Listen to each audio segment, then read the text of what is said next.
What's up, guys? Kelly McKay here, aka HVAC Millionaire, right here on YouTube. Be sure to subscribe to my channel, hit the notification bell, hit the like button, and leave me a comment below. Today, I want to talk about the 5 things that I've learned about leading others in my HVAC business. And a lot of these things I learned the hard way, like extremely hard way, like the wrong way. And so that's why I wanted to share these with you guys, because if you can learn from my mistakes, then you're going to be that much farther ahead and have that much less headache. So let's get right into them. The first thing is to listen. And I mean, truly listen to what your people are saying, to what your customers are saying. And our natural inclination is when somebody's discussing anything with us who's on your team, is to immediately think about, okay, here's what I'm going to say. And then it doesn't really matter what they say after, once I have this thought, because I'm just sitting here thinking about, as soon as they stop talking, I'm going to say this thing. So in order to actually hear the feedback, which we'll talk a little bit more about here shortly, but feedback is everything. Feedback's everything with your business. Feedback's everything with the team that you lead. And so you have to be listening to feedback. One of the things that I'll share with you that gives you an example of this is somebody who, let's say you have a dispatcher, okay? And the dispatcher meets some guy who lives in Jamaica, right? Just hypothetically. And at first, maybe she's all giddy about this new love that she's found. And pretty soon, within a couple of weeks, you hear her start complaining about, hey, I hate the weather here. I hate the weather. I wish I was in somewhere where there was actually some warm weather. Right. And you don't pay much attention to that. And then a couple of weeks later, she starts finding things that she doesn't like about the job. And so her attention starts going more towards what she doesn't like versus what she does like. These are all yellow alerts. And if I'm listening to feedback, if I'm truly listening to what's happening, the communication rhythm within my company, then I'm going to notice these things, and I'm going to either have a conversation, or I'm not going to, put it this way, I'm not going to come to work tomorrow and then a 2-week notice gets laid down on me, and I'm going to be like, all of a sudden they gave their 2-week notice. No, it's not all of a sudden. This has been happening. You just haven't been paying attention, because we have a lot of things that we're juggling in our company. And so it's not the end of the world. I'm not like beating you up if this resonates with you. And I'm not trying to beat myself up, because things like this did happen. Maybe not this specific situation. That was a hypothetical made up situation, but there are situations that happened that I chose to ignore when the writing was on the wall. So you have to listen to the communication rhythm within your company.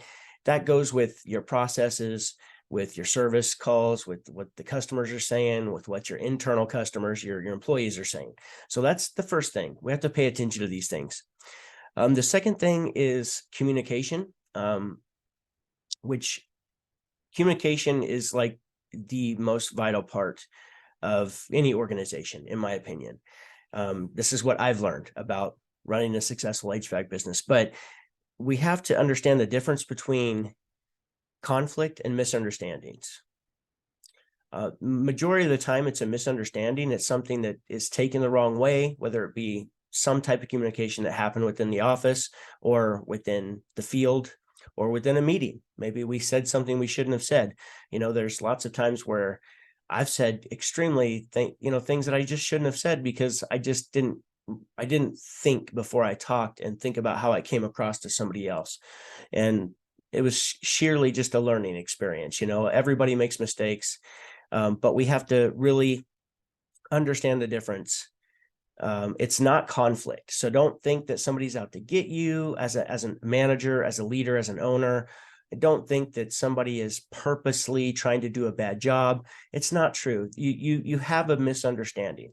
And so getting to the heart of that misunderstanding means better communication. We have to have more conversations, back to communication rhythms. So those two could kind of be tied together, but they are different things. Number 3, this is a big one, and it's one that keeps people, as they're growing their business, from delegating, from keeping too many things on their plate, and that is guilt. Excuse me, I'm still getting over like a head cold crud. So, but that's guilt, and guilt or resentment. So resentment towards one of the people who work for you, or so, resentment is towards somebody else. Guilt is towards yourself. So either one of those two things will collapse your ability to influence the people that you lead. And guilt is caused by a broken belief. So we have a belief about the way, I had a belief about the way I should be, or a person of my position or my title should behave or should be, right? And I've broken that belief with myself, or broken that behavior, by doing something, a behavior that doesn't align with my belief, that creates guilt. So it's a broken belief that you have about the way something should be. And there's 2 options when you have guilt. And what I was talking about as far as being an HVAC business owner and having this guilt is people will keep themselves in the field far longer than they need to be, stifling the growth of their company because of guilt, because they have an idea that a good, and you see all these memes and stuff out there, right? That says a good manager is, they're out there in front pulling the weight, right? Pulling the weight of the team. And so you have an idea in your mind that a good business owner works alongside their employees, or a good business owner wouldn't ask somebody else to do something that they wouldn't do. Which there's nothing, most of the time in the HVAC business, that's very true. Like you've done, chances are by the time you're ready for employees, you've already done everything. Even if you've got a shop, you've cleaned the toilet, you've swept the floor, you've done more than your fair share. Not that fair share is ever enough. Like it's an ongoing thing. But you get what I'm saying, and guilt has its, because for instance, if I'm going to start delegating, if I'm going to step out of the field and start asking more of the people who work for me, even if I give them a raise to actually take on more challenges and tasks, then that way it's a fair exchange. It's not just asking them to do more without any more compensation, but I have a type of fair exchange. Once I've done that, then the only person who can make you feel guilty about you not being the one who does it all anymore is you. And so you can either change your behavior or you can change your belief. And guilt usually happens from a past behavior, and you can't change the past. You can't go back and change the way you did something. So that means you have to change your belief. And the belief could be that in this instance, talking about getting out of the field and not feeling guilty about no longer being in the field is, I had a belief that a good boss works alongside their coworkers, that a good boss works just as late as their coworkers, or later. Whatever this belief is that I have, when I break that belief, it causes guilt in me. And guilt doesn't serve anybody. So it's a way to punish yourself for not behaving the way that matches your belief. And so a lot of people will stay in the field because they don't want to feel guilty. And I'm just here to tell you, you can't change your past behavior that created the guilt, but you can change your belief. And that new belief in this situation could be that a business owner who's focused on growth and who wants to give more to their people has to stay out of the field so they can focus on growing the business. Because if they're in the field, then the growth will be stifled. because you're not going to be getting things done that need to be gotten done, right? So that's a new belief versus my old belief of you have to work alongside people, like elbow to elbow, in the crawl space in the attic, in order for you not to feel guilty. So, in order to be a good boss. So guilt has some good qualities. That's the reason why we can feel guilty. If I'm backing out of my driveway and I hit my trash can over, or hit the neighbor's trash can and tip it over, well, if I don't get out and pick it up, I'm going to feel guilty. That's a good type of guilt. But to continue to feel guilty about anything after it's already happened that you cannot change, you only have one option, which is to change your belief. Resentment too. Resentment is when someone else has broken a belief that you have about the way something should be. Now, you can either change your belief about that or change their behavior. And what do you think the odds are of you being successful when it comes to changing someone else's behavior who you have no control over? So you have to change your belief. And the bottom line is that everybody's doing the best they can, no matter what the situation. They're doing the best they can with their choices, with their knowledge, with the skill set, with their experience to meet some basic human need. So at any given time, people are always doing the best they can. So there's no reason to resent people. As hard as that is, it's hard not to resent people when you feel like when one of your values has been broken. It's really hard not to resent that person because you have a belief about how somebody should behave or values that should never be broken. But just know that they were doing the best they could at the time to meet one of their basic human needs that was not being fulfilled. Okay, so learning about guilt and resentment has been made a major impact in the way I viewed a lot of situations in my business, and it helped me become a better leader. So that's why I wanted to share that with you. Another thing is, I talked about conflict versus misunderstandings. They're totally different. There truly is not much conflict. It's normally a misunderstanding. And then don't assume. So you may be assuming that somebody's not producing like you would like them to produce. You may be assuming that they're behaving, acting, thinking something negative. Don't assume. Investigate and discuss. And so this is going to keep you from judging anyone, and it's also going to keep you from making some false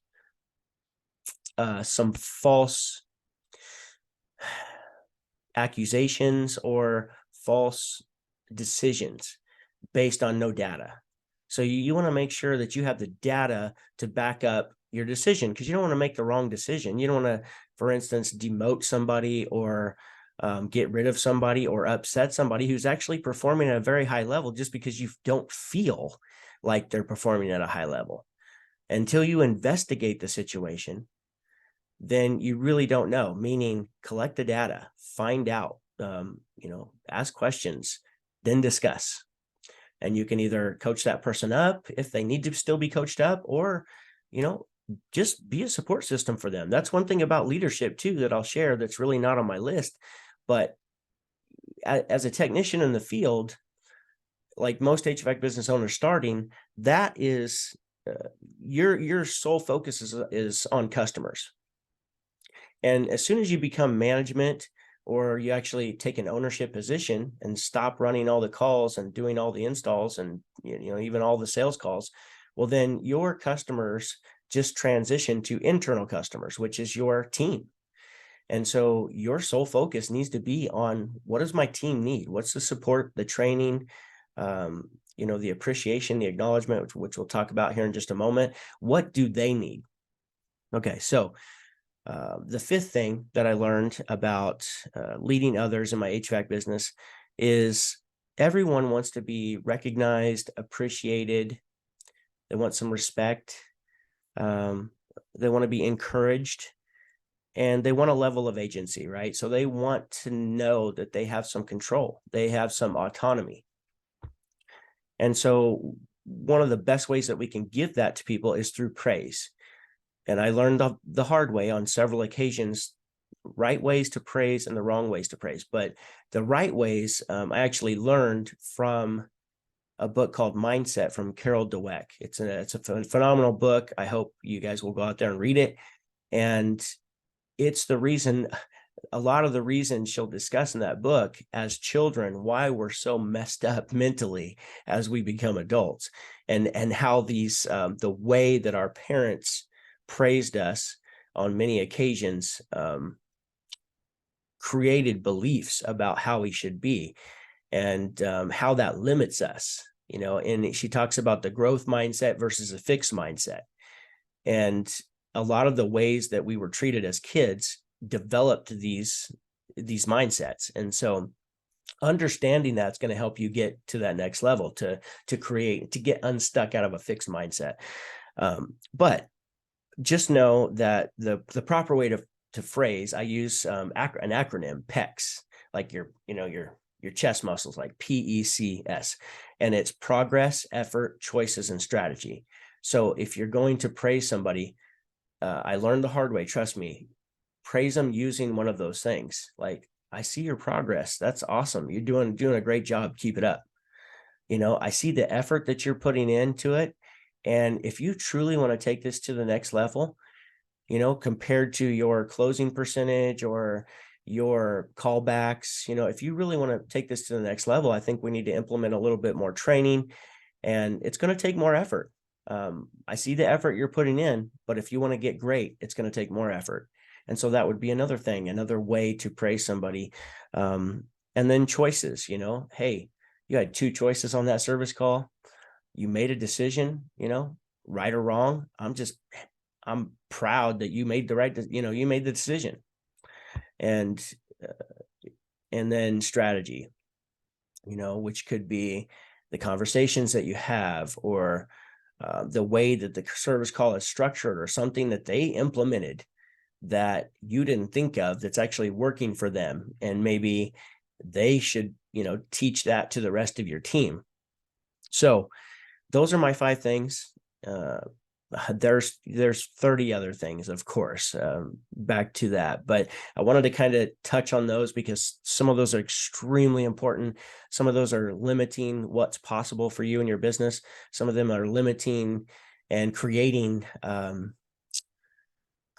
some maybe hardship, or some ways of thinking and feeling that are not serving you. And so I definitely don't want that for you. So hopefully you'll take some advice from somebody who had to learn all this stuff, from being a service technician to a business owner, and then, eventually having a team of up to 18 people at one time, that you'll listen to some of this stuff and make the most out of your leadership and get better. It's all about constant, never-ending improvement. So I will talk to you guys later. Go make money. Boom.